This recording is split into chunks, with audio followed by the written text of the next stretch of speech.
قربان جائے نبی کریم صلی اللہ علیہ وسلم کی کہ آپ نے ایسی دعائیں تلقین فرما دی ہے. یہ دعائیں جو ہے نا دعا جائے معصورہ، یہ عجیب کائنات ہے، ذخیرہ ہے. یعنی اس کی قدر و قیمت کو کسی طرح تولا نہیں جا سکتا. اتنی عظیم چیز ہے یہ دعا جائے معصورہ، جس کا جو سرکار دو عالم صلی اللہ علیہ وسلم. دیکھو کیا دعا مانگی. دعا یہ مانگی، اور میں اپنے ساتھیوں سے کہا کرتا ہوں کہ اس کو اپنا وظیفہ بنائیں.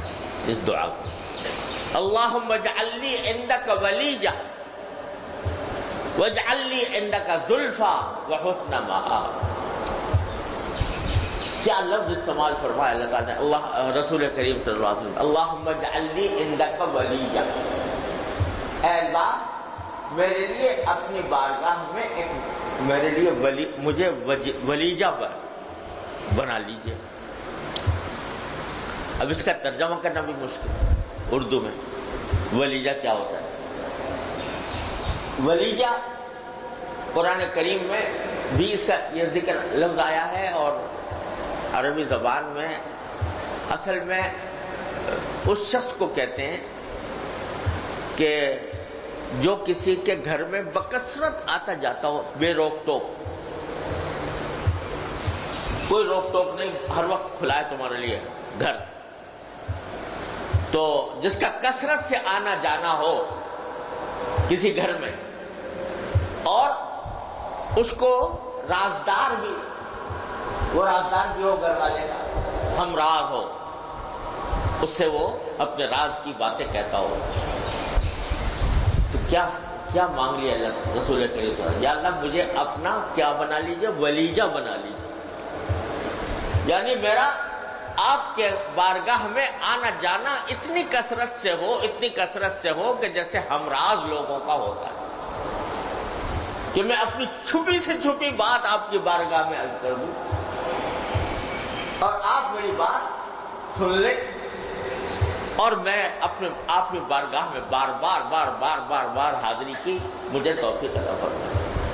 اللہم اجعل لی عندک ولیجہ واجعل لی عندک زلفیٰ، اور میرے لیے مجھے اپنی بارگاہ میں مجھے اپنا قرب عطا فرما دی.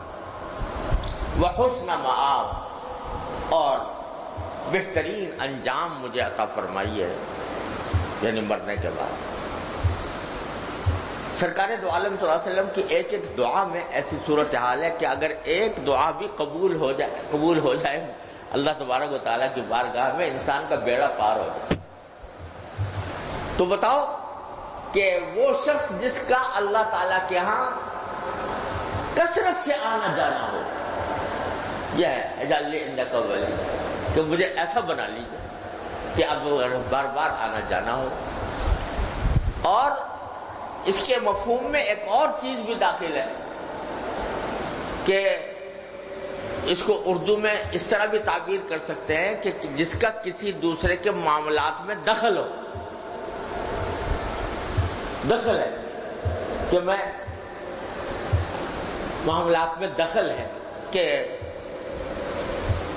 مجھے ایسا بنا لیجیے کہ میں آپ سے بات کروں تو میری بات جیسے کسی شخص کا کسی بڑے حاکم کے ساتھ یہاں دخل ہو جائے تو کیا ہوتا ہے، اس کو یہ ناز ہوتا ہے کہ میرا یہ جو حاکم ہے اس سے میری دوستی ہے، اس سے میرا قرب ہے، یہ میرا ان کے ہاں دخل ہے، تو اگر کوئی بات کہوں گا یہ مانیں گے، یہ ناز ہوتا ہے. تو وہ بھی ولیجہ کے حکم میں ولیجہ کے مفہوم میں وہ بھی داخل ہے. تو کیا عجیب جملہ ہے. یعنی جب اس کے اوپر غور کیا جاتا ہے تو آدمی جھوم اٹھتا ہے. اللہم اجعل لی عندک ولیجہ واجعل لی عندک زلفیٰ وحسن مآب. یہ دعا کثرت سے مانگا کریں، یاد بھی کر لیں، اور کثرت سے چلتے پھرتے اٹھتے بیٹھتے. ہوگا کیا اس کے نتیجے میں اللہ تبارک و تعالیٰ اپنے فضل و کرم سے یہ عطا فرما دیں ولیجہ تو کیا ہوگا کہ ہم ہر وقت کچھ نہ کچھ باری تعالیٰ سے مانگ رہے ہوں گے، چلتے پھرتے اٹھتے بیٹھتے، دل میں، زبان سے دل میں کچھ نہ کچھ مانگ رہے ہوں گے۔ اور جب مانگ رہے ہوں گے کہ تو دنیا کے دینے والوں کا تو یہ حال ہوتا ہے کہ اگر تم کسی دنیا والے سے ایک مرتبہ مانگو، دے دیا اس نے خوش دلی سے، دوسری مرتبہ مانگو، چلو دے دیا، تیسری مرتبہ مانگو، دے دیا۔ اب تم نے چکر ہی لگا لیا کہ ہر وقت جا کے دروازہ کھٹکھٹا رہے اس کا، تو وہ تمہیں کان پکڑ کے باہر نکال دے گا۔ تو تم نے وزیر بنا لیا ہے، ہر وقت اس سے مانگتا رہتا ہے۔ لیکن وہ بارگاہ کریم کی بارگاہ ہے، تو اس میں یہ کہتے ہیں کہ جتنا مجھ سے مانگو گے اتنا ہی میرا قرب حاصل ہوگا، میں دوں یا نہ دوں، میں دوں یا نہ دوں، میری مشیت ہے، میں اپنی مشیت